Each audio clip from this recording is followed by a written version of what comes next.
You know who it is, Mr. Digger Dish, the horror flick, Big Mitch. And I'm kicking in doors with 03Os, and I'm bringing 28 101s because we Vegas sons, the Meadowlands. It's the Meadows, man. The Chronicles. Y'all already know what it is with it. Now, let's have a moment of silence first because, let me play this Shakespearean arc. Bam! Damn! Nah, I'm just playing. Big Hubba Dub. What up, scrub? Welcome to Vegas Chronicles, man, with the man, horror flick Big Mitch from Super 6, man. And today, just like any other day, man, we gonna kick actual factuals, man. Shout out to my brother that be checking in with me, Eric, I think his name is. We chopped it up again yesterday. Look forward to the interview with your pops Bush and the history of the Highland magicians, and whatever else he can add to the, Vegas history, man, because we need all we can, man, because, Vegas is losing its identity, man, But anyway, shout out to that brother and shout out to everybody that's been supporting my platform. Today, like any other day, I answer questions, okay? And I say it over and over. My platform isn't to glorify gangs. It's to talk about the consequences. If you want to just hear about just gang stuff, you got so many channels out there that cater to that. I'm talking about Vegas, what went on in Vegas other than the Strip. Because people think that Vegas is just the Strip. No, Vegas is not the Strip.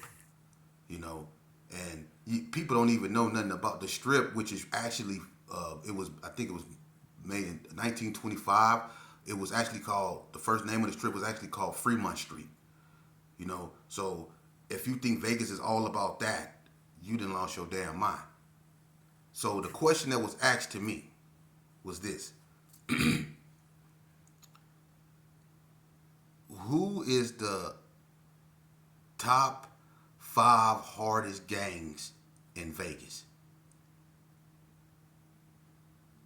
Look, man, to do that or say that will only be my opinion. And there's no such thing as no top 5 nothing, man. It ain't. I'm going to tell you something. And no, and I'm going to keep saying it, and it ain't to diss them. I'm not dissing no one. I'm too old to diss anybody. I'm not on that. When I was on that, I was on that. I'm not into disrespecting people. All right? But no, Donna Street, and I don't know why people keep talking about it's not the hardest gang or Crip gang in Vegas. No, it's not, and it never has been. No disrespect to the Donna Street Crips, but the Donna Street Crips has never been the hardest gang or Crip gang in Vegas. There is no such thing. Because to say that the Donna Street Crips is the hardest gang will be saying that the Gerson's not. Or the Paru's not. Or the NTG's not. Or the BTD's not. You can't say none of that. It's in the eye of the beholder. Everybody go say they the hardest. Okay? Donna, I'll say this. What Donna did was when Donna came out, and I said that when they was at their strongest is when they was linked up with the Gersons. That's when they was at their strongest. That's when they was fresh. That's when they was young, youthful. What Donna did is woke up Crippin' in Vegas. Because a lot of Crip gangs, not blood gangs, the same blood gangs that was out before Donna came out was the same blood gangs that was still out after they came out. The only people that adjusted themselves to Donna coming out is other Crip gangs. Because after Donna came out, and Donna came out, don't let people lie to you. 87-ish, they came out. Exactly what date, but it was in 87. L got killed in December of '86. There was no such thing as Donna Street Crips. There were still when L got killed, there were still Donna Street Crips that were GPKs. When L got killed December 4th, 1986, there are Donna Street Crips that were GPKs. There were no such thing as Donna. Donna came out in '87. Okay? And from, the reaction of Donna coming out, the ABMs, the DSVs, Donna Street Villains, Hard Time Hustler, all these other Crip gangs, especially in the North, started coming out. The Northtown gangsters were in a transitional state when Donna Street was coming out also. They were on Princeton, the Northtown gangsters. But they were something else. I'm not getting into that. That's their history. But they were in a transition at the same time. And it was all 87-ish, 88-ish, 1987, 1988-ish. So the Donna Streets, when they came out, what they did is they made other Crip gangs come into existence because the Donna Streets was trying to make everybody Donnas. And a lot of people didn't want to be Donna Streets. That's why ABMs and all that stuff came out, because they didn't want to be from Donna. I think, if I'm not mistaken, I remember, who was there from Donna? Dread Mac, and I think Bucci. It was Dread Mac, and I think Bucci had a fight from ABM, Boo Loco. I think they had a fight because Boo Loco didn't want to be no Donna. Them Donnas was trying to make everybody, so that's how a lot of gangs came out in reactions to Donna, because them Donna Streets was bullies, especially down there in the North. Now on the West Side, it really didn't have no transition. Donna didn't affect nothing on the West Side. Them Bloods wasn't doing nothing that they wasn't already doing. They was warring with us. The Donna started warring with the rolling 60s. That war got out of hand. But to say Donna is the hardest gang, no, absolutely not. The Donna Streets produce some vicious characters down there. They have. I give them they props. And on a scale of 1 to 10, as far as putting in work, I give them a 9.5. But I get an NTG's a 9.5 too. I get a 60's a 9.5. Some will even argue 9.6. See, them 60's is older than Donna Street. The Vegas 60's. They've been here before Donna came out, and they still here, and they've been putting in work. So to say that Donna's is the hardest, that's not cool. And then you got smaller, vicious gangs, like White Street. White Street ain't no joke. When White Street was active, White Street ain't no joke. White Street ain't to be played with. The ABMs is a small gang, and one of the most lethal gangs in Vegas. So no, Donna is not the hardest gang in Vegas. There's no such thing. They produce some ferocious characters, like I said, but so did the Northtown gangsters. They got some ferocious characters over there too. And then you got, I don't know too much about the Donna Street villains. I don't. But they obviously a force to be reckoned with. They still here.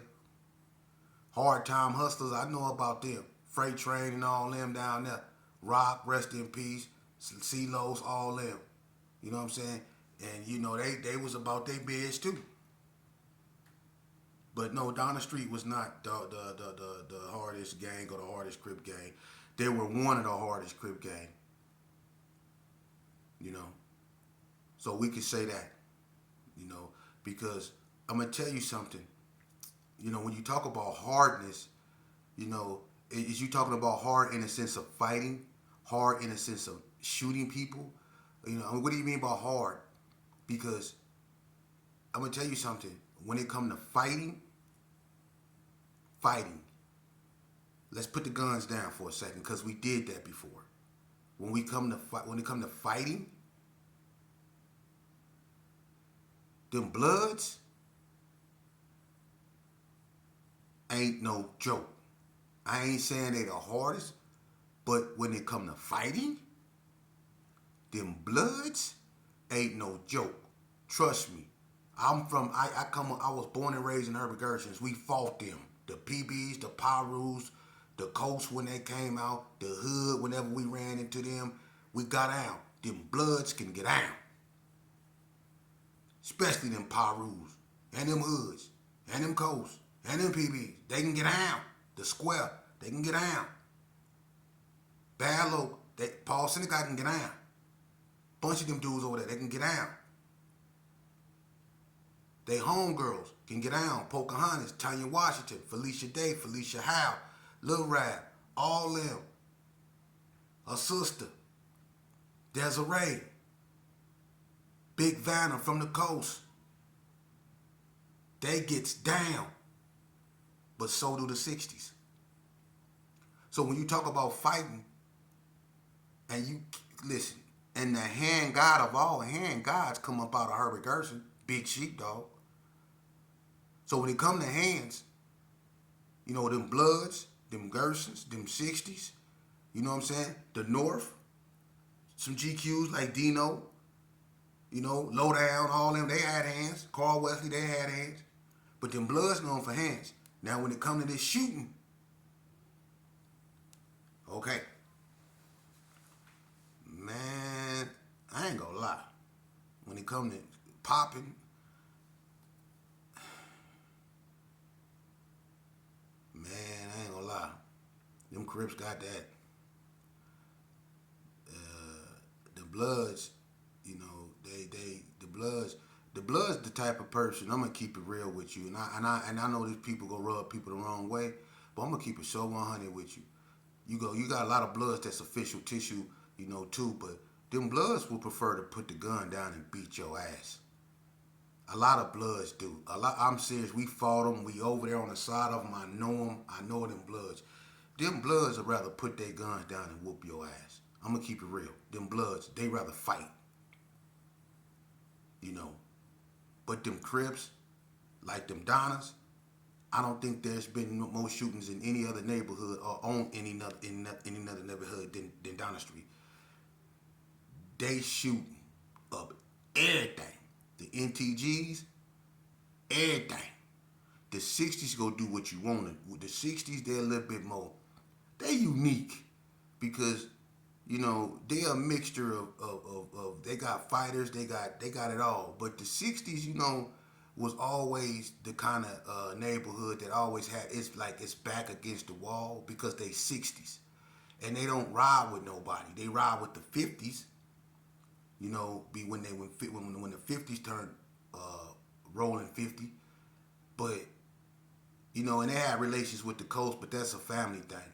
But the 60s always had their back against the wall, like, you know what I mean? Because they war with us. They never got along with us, the Gersons, and I'm gonna quit saying us because I'm not affiliated with nothing. But they never got along with the Gerson. They damn sure don't get along with the Block. They never got along with you know, Donna. They never got along with, you know, the BTDs. They never got along with, you know, even the NTGs. The NTGs in the 60s went at it. You know, it's a lot of you know, times where the 60s, you know, they had their back against the wall. So I say they're unique because the way they operate, you know, they got dudes, they got hands like Killer Cole, Pootie Mac, Gangsta Bo hit you, he go knock you out, Big Looney. You know, these dudes can get out. Baby Cal, when he in his right mind, Baby Cal got hands. Baby Cal dropped bread. That's why bread was mad. Baby Cal from 60s, Baby Cal dropped bread. They was fighting up there, I think at Stop and Shop. The Gersons in the 60s was fighting. Baby Cal dropped, that's why bread popped Baby Cal. You know what I'm saying? But Baby Cal got hands, man. A lot of them 6-0s got hands, man. Big Alexis, the Boney got hands. You know? A lot of dudes got hands. You know, and Mad Meat, he can get out. You know what I'm saying? Torture Chamber. Need I say more? so they can get down. But I say the hardest to me, some of the hardest fighting Crips, to me, you can say what y'all want to say, but to me, some of the hardest fighting Crips come out of Delmonico. I'm just keeping it real. I'm just keeping it real because when it comes to hands and hand gods, in the top 1, 2, 3, however you want to put them and whoever you want to put there, when it come to cripping, you got 3 slots. You cannot, I don't care, one person go in that slot. I don't know who the other 2 is, but I know one person go in that slot, and that's Stacy McElmone. So, and he wasn't really no gangbanger. Stacy didn't gangbang. Stacy been a player all his life. Stacy was in the women and money. Stacy used to dance. Stacy was just a knockout artist. You know what I'm saying? He repped the dust, but Stacy wasn't no gangbanger in the traditional sense. Stacy wasn't like that. You was cool with Stacy. Stacy was cool with you. But everybody knew that man he was gifted with his hands. That man was a knockout artist. Now Brian was crazy, his brother. Mike was always cool. You know what I'm saying? But Stacy never gang banged like that. You know what I'm saying? Hard like Tony Swanson them did. You know what I'm saying? He never was like that. People knew who Stacy was. Stacy was always debonairish, playerish. You know what I mean? But he just had hands. But I would say you go put him in that top 3. You got people like Blue Mile, Harvey Perry. You know what I'm saying? I did my homework on him. He official tissue, that boy up out of Wrigley States. Harvey Perry got hands. You know what I'm saying? Gene Fisher, them dudes got hands. But I say some of the hardest fighters come out. I would say, you know what? I would say Delmonico and Wrigley States. I'm serious. Now people gonna say, but what about Dino and them down there? And yeah, they was hard. Dino and them was, but man, I'm just keeping it real. Wrigley States and Delmonico, there it is. I'm just keeping. That's my opinion. And it's been some, dudes that came from out of state that done found out. For real. That done found out the hard way. That it's dudes out here in these neighborhoods, whether it's Delmonico, whether it's Paru, whether it's Cary Arms, Crip City, wherever you go, the hood, they got knockout artists out down there, man. So it's no such thing as who's the hardest gang. That's in the eye of the beholder. Because everybody that you don't want to admit it, but the hardest gang in Vegas is Metro. The FBI might have something to say about that, but the hardest gang in Vegas is Metro. For real. Everybody run from them. For real. Don't nobody, they don't run from nobody, but everybody run from the hardest gang is Metro. So quit asking me who the hardest gang in Vegas is. There's no such thing. Everybody that took losses. Can't nobody say they won. We all look like imbeciles because we gave our life to something that we can't get back. We done lost so many of our childhood friends. We done seen so many mamas cry. And we know of people, mama, who don't even speak no more. Who then got strung out on drugs from losing all her children or just her only child to gang violence. It's some dudes that know women that's in mental institutions that need to be in mental institutions because their daughter or they loved one was murdered in the crossfire of gang violence. To hell with who the hardest. The question is, who's the stupidest? Who's the most ignorant? That's what the question should be. We're not California. We're not Chicago, man. If you feel good about killing somebody that look like you, that come from the same struggle as you come from, if you feel good about that, calling somebody a snitch because their child got murdered and they want the killer to be found, what if and listen, everybody ain't gangsters. And yeah, you don't have to be a gangster. You know, if somebody do something to your child, you go act a fool. But people, when they lose children, you can't tell a person how to mourn or how to seek justice. Some of you cats out here, man, when people beg people to please, if you know anything, do y'all call them snitch? Oh, they snitch. Woo woo woo. You can't tell a person that lost something they gave birth to how to mourn. Some of you cats up out here, man, got the IQ of pigeons, man. Y'all so quick to call each other somebody a snitch. And some of y'all even had the audacity to let that come out y'all mouth when that come to me. And I know I'm a changed man, because if I wasn't, y'all know what's happening. You wouldn't dare say that to my face when I was active, when I was stupid like you. You wouldn't dare say that. You wouldn't dare say that. You would rather tongue kiss a rattlesnake than say that to me. And you know it. But y'all out here like y'all so super tough, like y'all ain't no snitching. I'm shh, hush, hush. Man, if you don't stop, because I'll put a bunch of y'all on blast. Whether out here or whether you was in the penitentiary working with them investigators, and you know you was. A lot of y'all, and I'm not trying to be rude, but a lot of y'all, when people trying to be positive and push positivity, and then a lot of y'all beady-eyed, ignorant, no good, backdooring, back selfing behinds got something to say. But y'all the same people that was working and having meetings with the investigators in the prison system trying to keep the peace.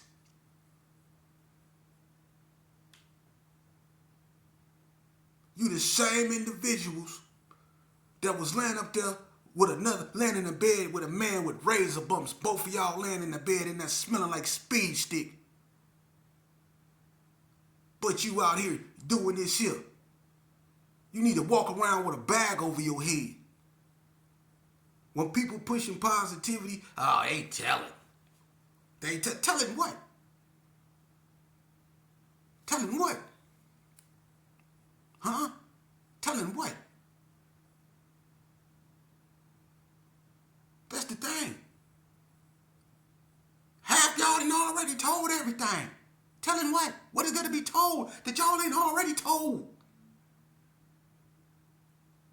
Yeah, and for you dudes, let me tell you something. See, this is where you get it wrong here. I don't need no nothing. I don't need no fancy doo-wops. You get it raw and uncut here. What about you cats? You know, I'm keeping it real.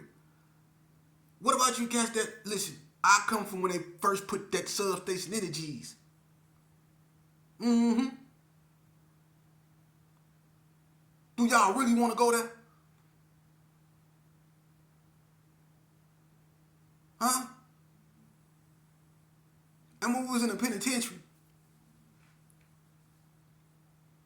yo, Investigator Davis, meeting with him to keep the yard safe. It's a lot of people. See? So if you was for the solution, be for the solution. You was for the solution in there. You was working with the investigator to keep the peace in there. So when you got people on the street that's trying to keep the peace out here, you go label them a snitch?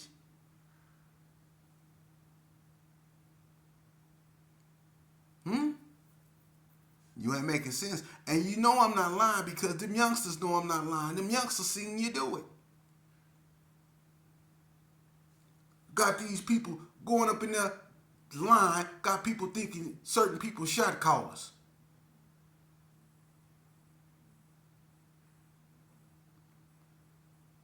Talking about some telling. Let me tell y'all a story real quick. They always want to call somebody names, man. I'm going to tell you youngsters the truth. Don't listen to none of that, man. Don't put yourself in a position to be told on that nullifies all that. But these cats so gangster. One day, listen, scenario, just hypothetically speaking. This one cat was driving in his car, right? The police pull him over. Now, this cat only had a couple bags of weed in the car. This before weed was legalized and all that, you know. We was way back in the days when they was treating weed like crack. But anyway, they pull this cat over. He got a couple sacks of weed. You know what I'm saying? He finna go to jail. They finna impound the cop. You know, it's just weed. Well, we know that now, but back then they had us so scared. Some people so scared, especially this cat. You know, so when he realized he was going to jail when they find the weed, he decided he wanted to make a deal. So the police was, what type of deal you want to make? Well, he decided, and this hypothetically speaking, I ain't talking about nobody, but he decided to tell them about a hot one back in the day that he was involved in, but he tried to keep himself out of it. He said, y'all let me go, I'll tell y'all about wooty woo woo. But he tried to tell a story and keep himself out of it. Now the police did their homework, looked at it, realized what he was saying was true. Well, the majority of it. But upon further questioning and a little bit more pressuring, he had to implicate himself because he knew too much. See? So he ended up and getting a whole bunch of people locked up. Let's just put it that way. And had the audacity to be up there acting like a shot caller. Like he never did that. And people know about it. And they act like he never did that. So youngsters,